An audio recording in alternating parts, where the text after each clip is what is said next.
Hey guys, I'm Megan with Simple Slides, and today we're going to be going over everything that you need to know to get the perfect PowerPoint background. We know how intimidating creating good PowerPoint presentations can be, so that's why we created a place with all the tips, tricks, and everything that you need in order to give amazing future PowerPoint presentations. Just make sure to hit that subscribe button down below and click the notification bell as well so you won't miss when we upload a brand new video. After watching this video, I can promise you that getting the perfect PowerPoint background will be simple.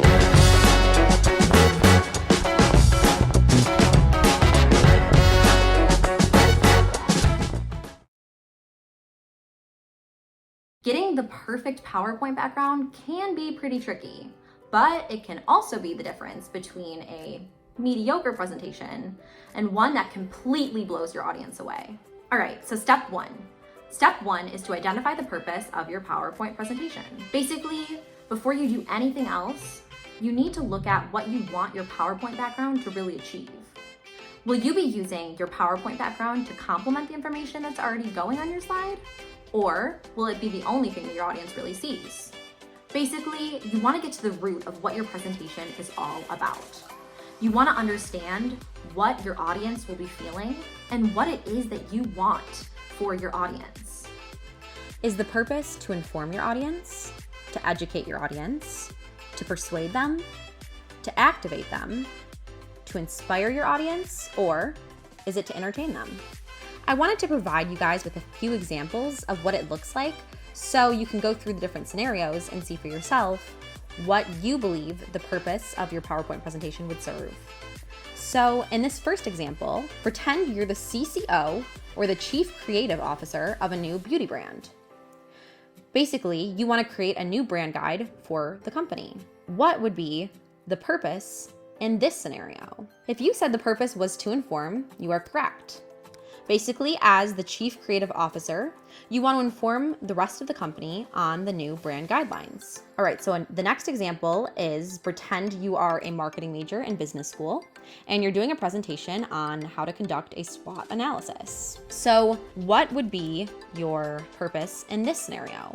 Would it be to inform, to educate, to persuade, to activate, inspire, or entertain?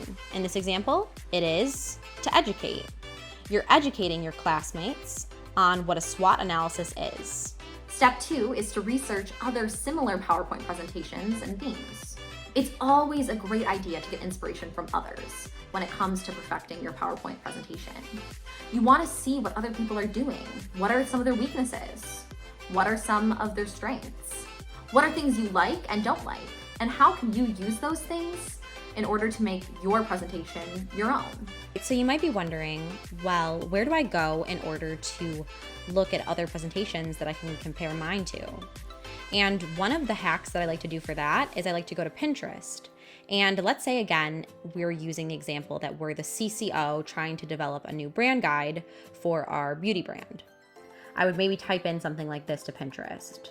Something similar to, beauty brand guidelines right there. That's perfect. So you would then be able to see some nice examples of beauty brand guides. Now, step three is something I really enjoy, which is creating a mood board.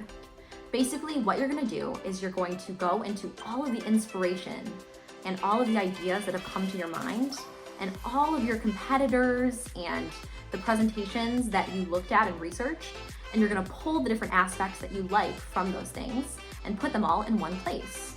The mood board can consist of photos, graphics, images, anything that will provide you some sort of inspiration and understanding of what it is you're looking for, both aesthetically and in terms of the content quality itself. Once you compile all of the inspiration and ideas that you have into one document or slide or poster or whatever suits you, then you will have a much better idea of what you potentially want your presentation to look like.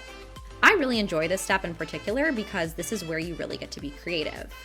Depending on what your vision is for your presentation, you're going to put together any inspiration that you have into this one place. This means compiling things such as images, colors, fonts, or really any other design elements that you can think of. Again, the possibilities are endless, so have fun. Step 4 is to download PowerPoint presentations to compare. By now, you probably have a pretty good idea of what you want your PowerPoint to look like. Now, it's time to find the perfect PowerPoint template that fits the vision you have in mind. And you can do that with our Simple Slides archive. Basically, you can download as many different presentations as you like in order to achieve your ultimate goal and really showcase your vision to the world. Step 5 is now to create the perfect presentation.